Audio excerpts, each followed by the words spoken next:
It's going to suck. It's going to suck. Yeah. I can't see a way where this is not going to suck.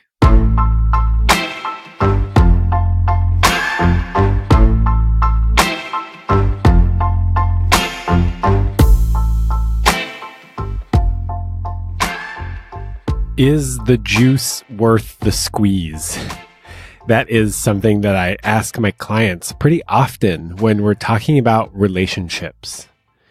Is the effort that you're putting into the relationship worth the benefits that you're getting out of the relationship? And sometimes that answer is yes.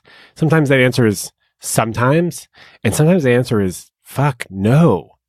This relationship is too much work. I'm investing too much into this.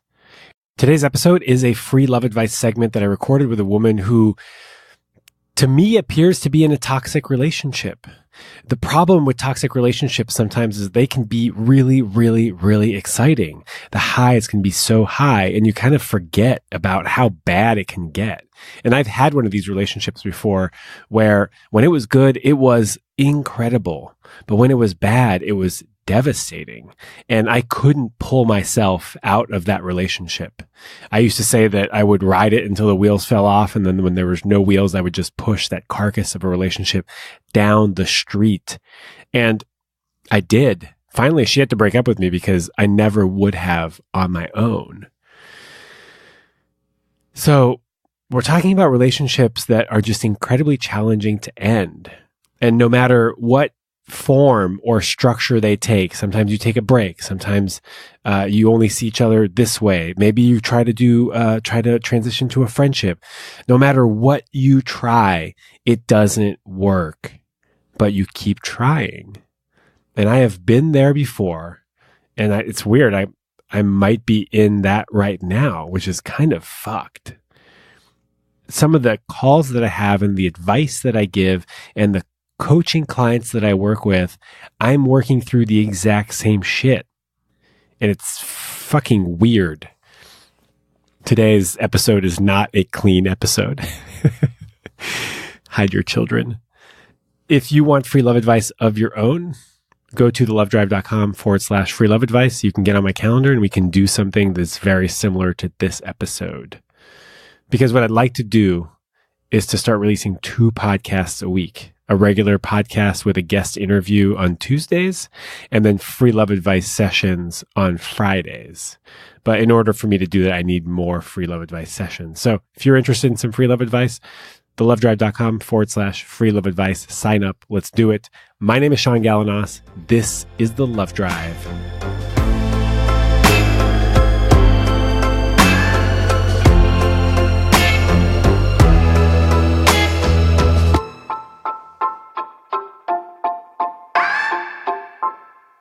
How can I help? Oh, God. So my ex, who I was with for a little while, like just over a year, but we've been in love for about 3.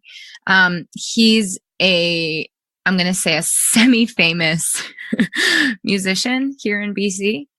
I live 6 blocks away from him. We have some circles that intertwine.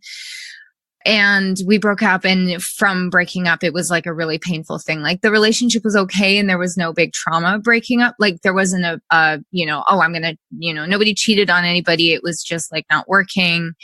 And we broke up and we just could not stop being together. So we did a lot of, okay, let's just sleep together for a while, but not emotionally rely on each other. And then it was like, no, we need to take space. So we took like 5 months of space, and then that wasn't really working for us either. So from the 5 months of space, we kind of like reconnected, and then we went back to sleeping together. And then we decided that we were still going to see other people.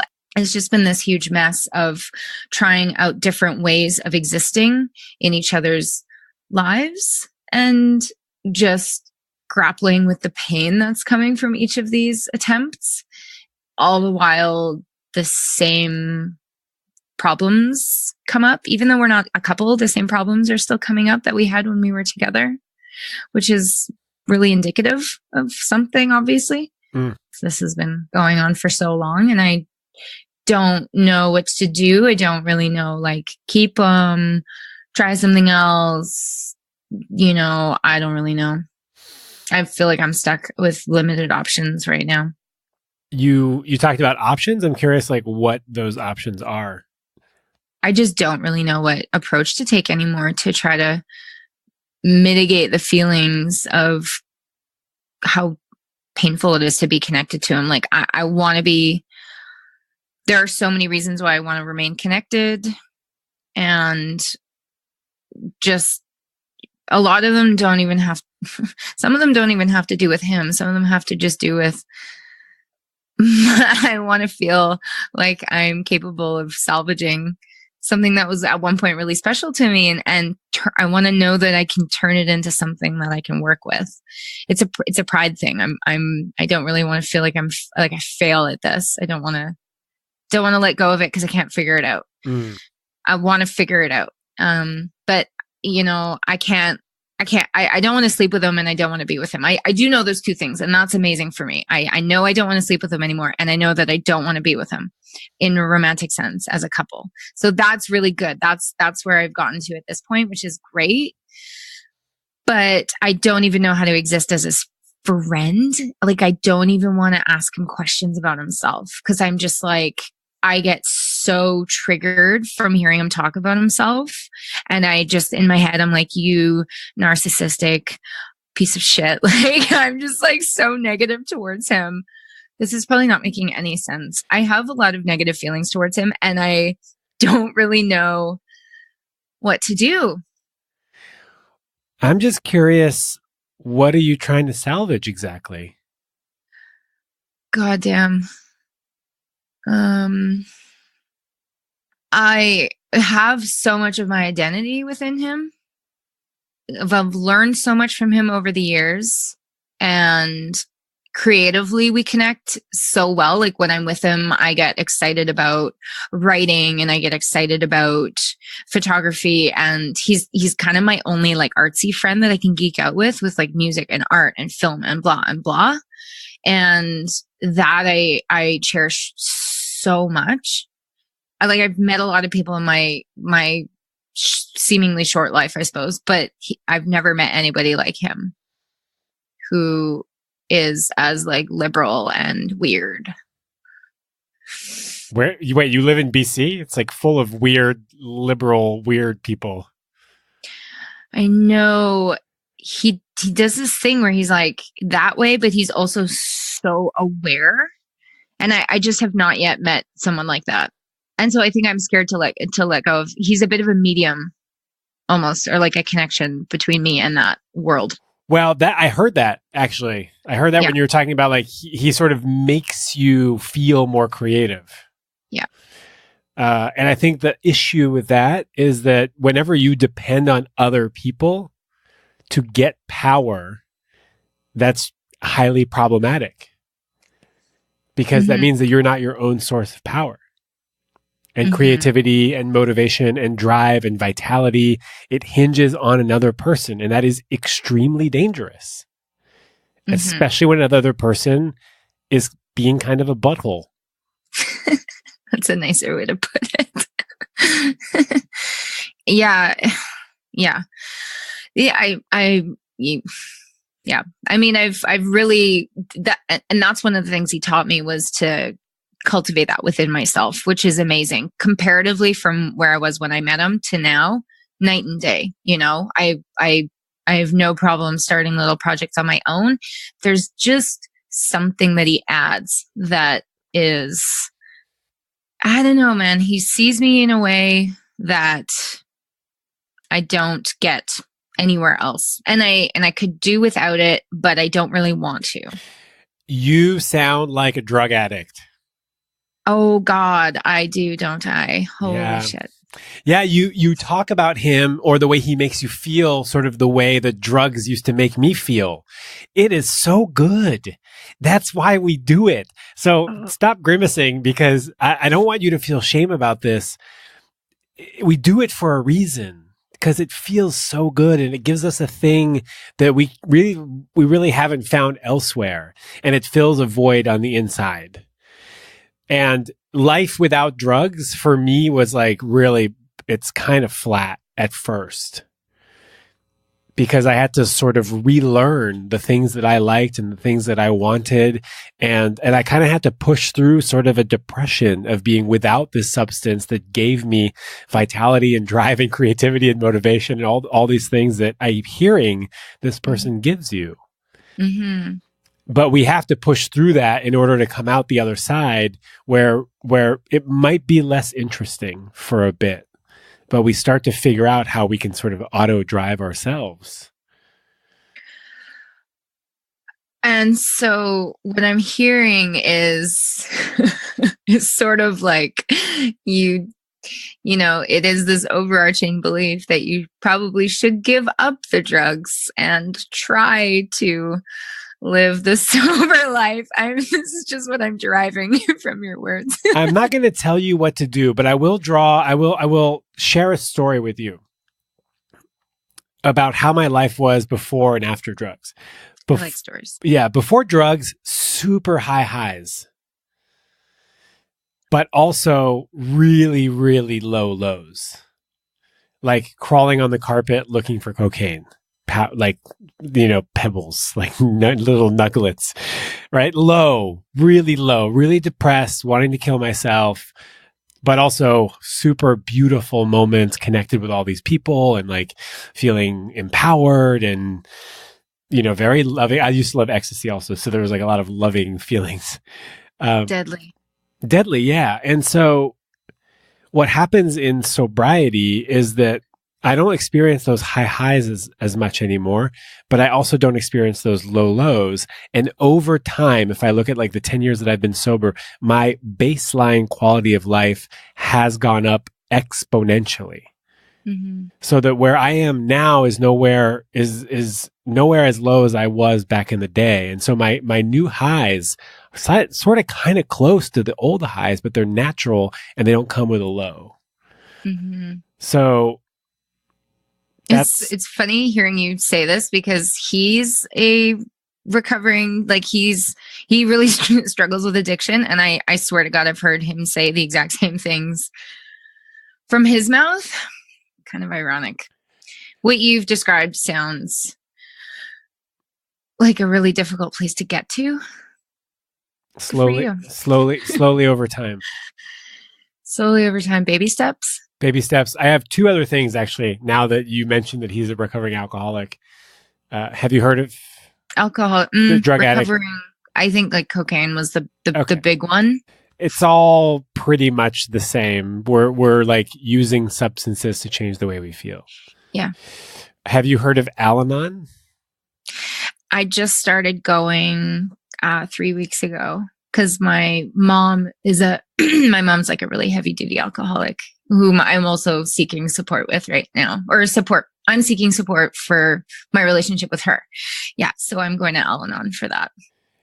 The fact is that you're in love with a drug addict, which is the same, which is Al-Anon is for people that have alcoholics and drug addicts in their life. Yeah. And this person is very much part of your life as much as you might not want him to be. Like you're hooked in. Yeah. I feel very hooked in. Definitely. And I also have, I'm gonna bring us to a lighter note, but you need to excuse me real quick. I have to go grab a book. Yeah, all good. So I've been actually referring to this chapter so many times.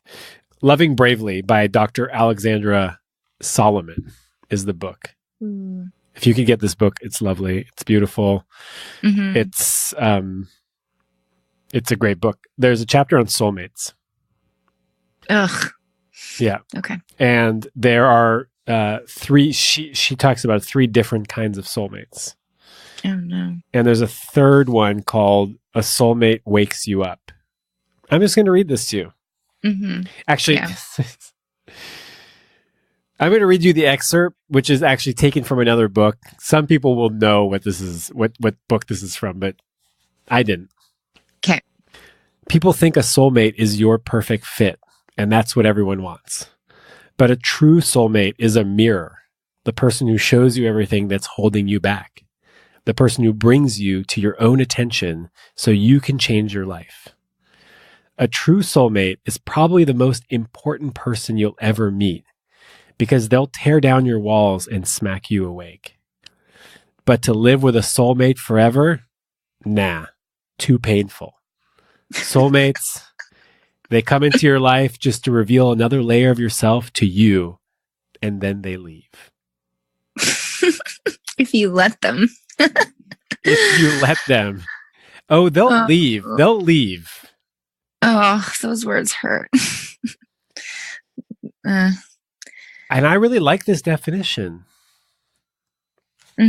Because it means that like some of these really, really fucking intense relationships are here to teach us something, but they're not forever. Yeah. Straight up, like I think deep down inside, I know that I am not supposed to have him in my life. Just from the fact that I've tried so many ways of having him, and that even just him existing in my, like, he's just a constant negative trigger in so many ways. And I've learned a lot, but I feel like I've milked the cow, you know, the cow's like dried and I'm still milking it. And it's just turning into a big bloody chafed situation. Gross. Oh my God. Sorry. That's what it feels like. And I realize that I think it helps to hear, those words, because no one else is telling me really that it might just be a good idea to let go.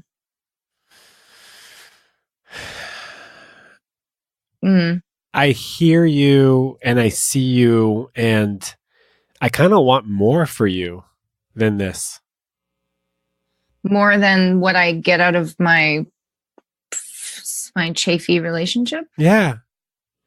I don't want you to be with somebody that triggers you negatively all the time. Oh my God. That sounds so painful. Is trigger like a heavy word? Just where it's difficult. It's difficult all the time? That's not good either, is it? Well, I mean, I think on the whole, relationships should bring more than they take from you.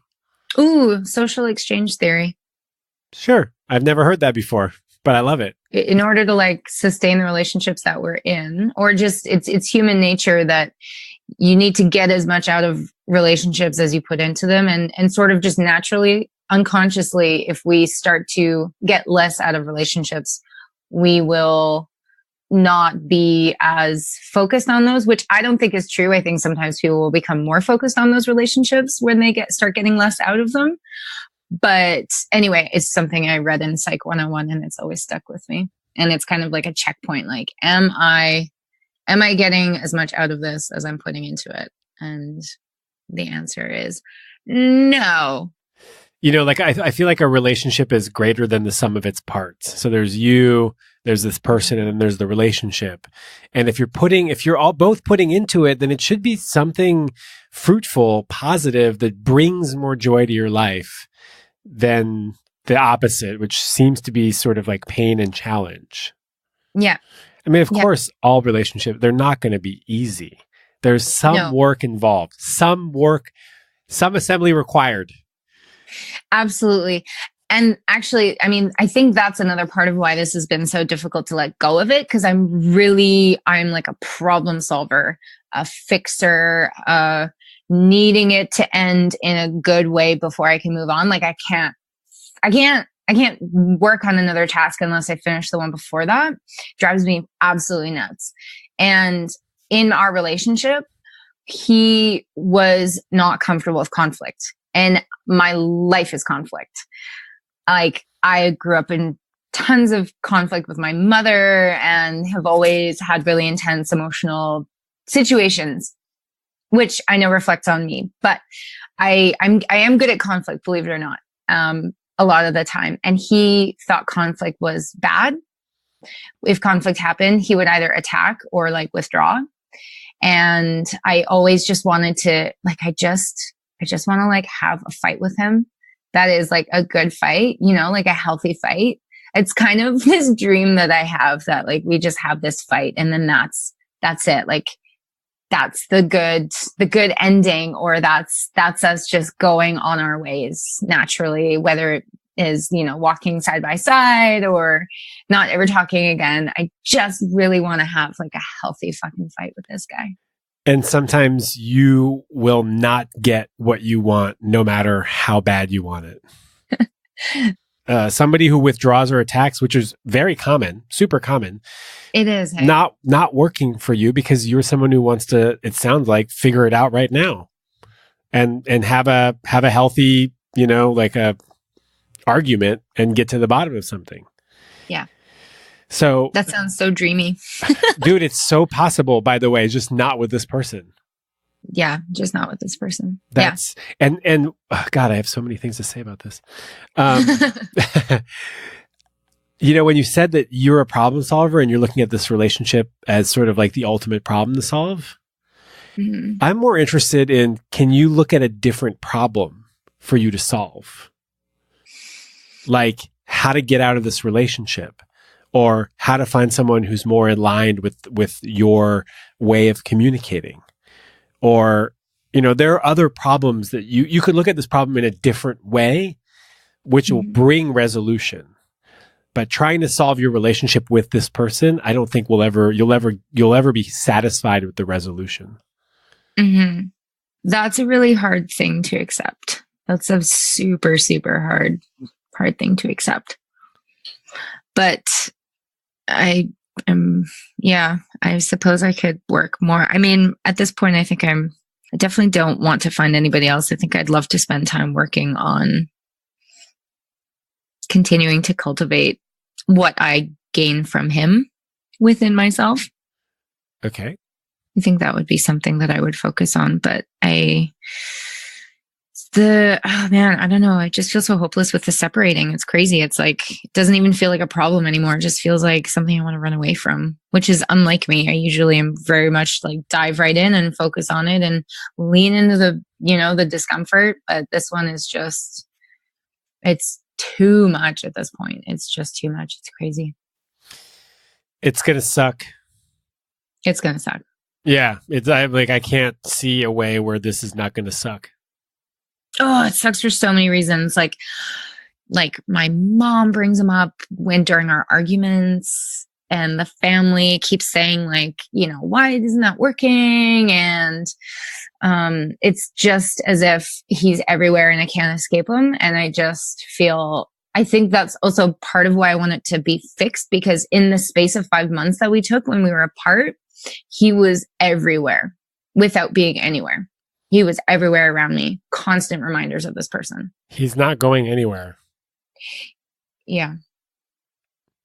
So you can try. Move cities. You can move cities. Yeah, you can move cities. No. Or you could try to fix this thing that I don't really see. Like, I just see that as sort of a waste of energy.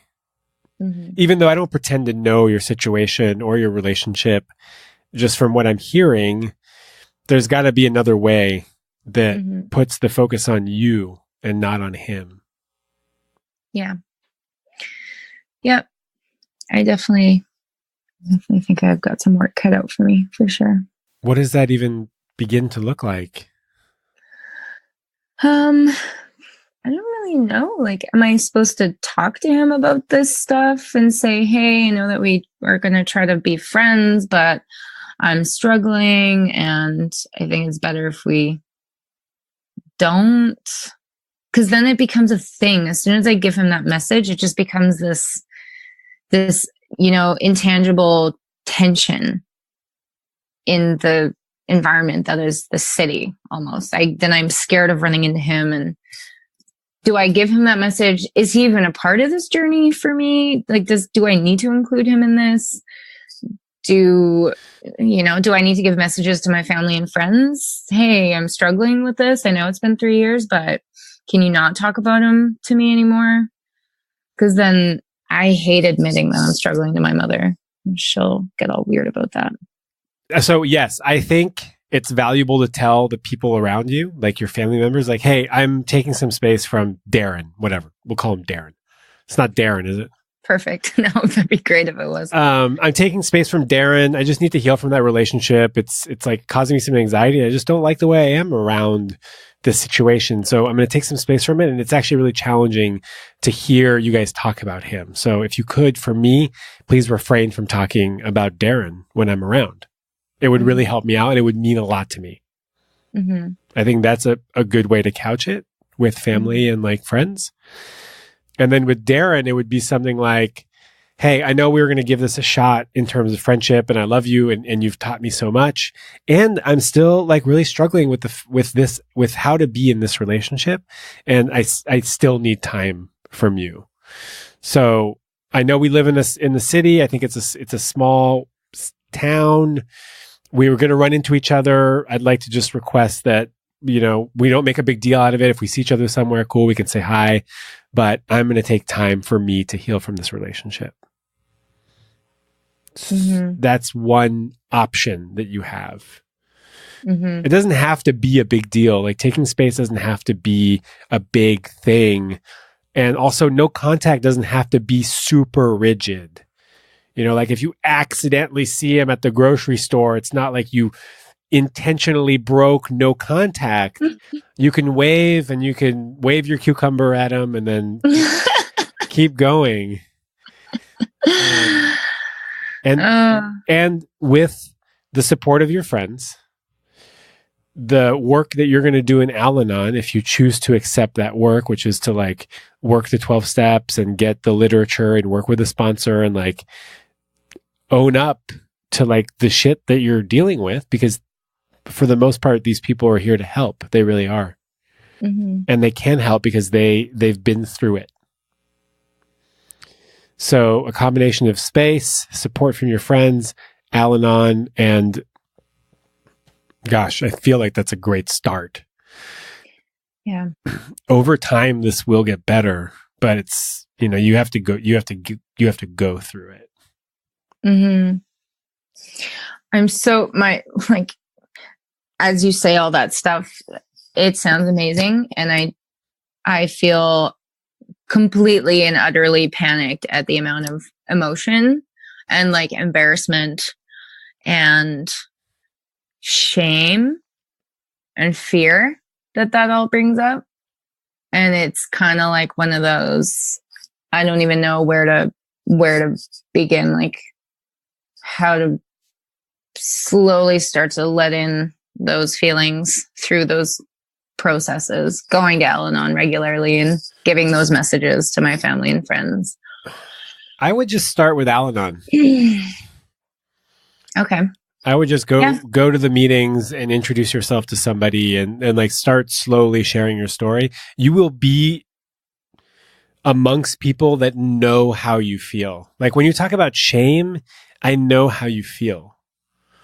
And it sucks to really have to like own up that you're not proud of whatever behaviors or how you've acted in this relationship or how it's affecting you, or the fact that you're still somehow connected to somebody that you know doesn't make you feel good. That sucks. And it is, I understand how you feel.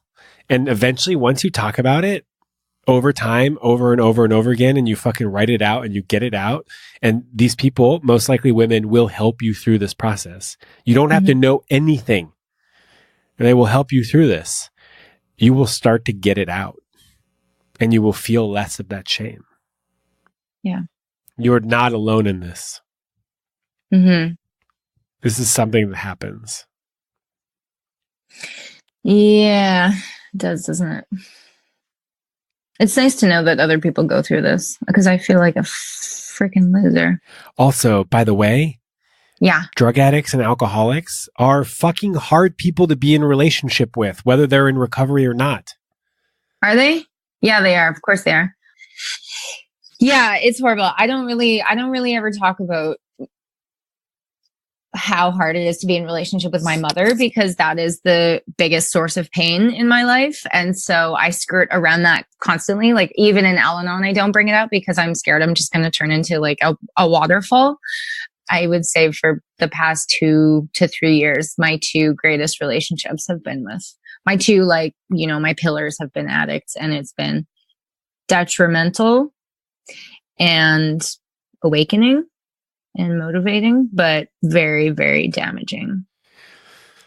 I'm going to invite you to really share actually what's happening with the people of Al-Anon, and it's a safe space to be a waterfall. It's all connected. It's all connected, yeah. The stuff with your mom, the stuff with your family, your conflict resolution style, the partners that you choose, it's all connected. The more I study this stuff, the more I learn, like, fuck, man, it starts young. Like, our trauma starts young, and we are in relationship with people, and we will play out the same dynamics that we had growing up until we make a change. Until we break that cycle, until we find recovery or support for these things. I mean, we're doing the best we can, and sometimes that shit is hard. Yeah. So good job for wanting to break the cycle. Thanks. I do want. Thank you. You're welcome.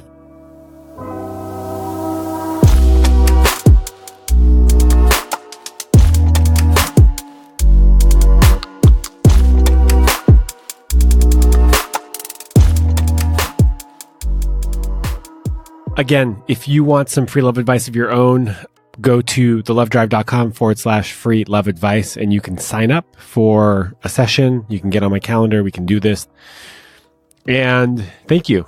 Thank you for listening. Thank you for all of your support on Instagram and via email. People still let me know that they enjoy the show, and that means a lot to me. So if you want to reach out, it's Sean@thelovedrive.com. That's SHAUN, or on Instagram at The Love Drive, which, by the way, every Friday on Instagram, I do free love advice in the stories. And so Friday morning, I'll post a question, which is, how can I help? And then you can either send me a DM if it's like a longer issue, or you can just write something in the little box. And then throughout the day, Friday, I answer all of your questions. So if you need free love advice, go to Instagram on Fridays in the stories. And that is all I have for you. Other than next week, I'm bringing you the episode that I recorded with Dr. Alexandra Solomon, who is the author of Loving Bravely. She's also a psychotherapist. She's also a teacher at Northwestern University. It's an amazing episode. It's a really beautiful conversation. We're going to talk about adult-child patterns and how they show up in relationships. We're going to talk about how to love bravely. We're not going to touch on soulmates, but it is an incredible episode, and I'm so pumped for you to hear it. Slamming our hands on the table and saying bye-bye and walking away is ineffective. It may feel powerful, like I had the last word, but it's actually quite disempowered. What it says is, I gave you the power to control how I feel on the inside. I let myself get swept away. So it's actually incredibly disempowered.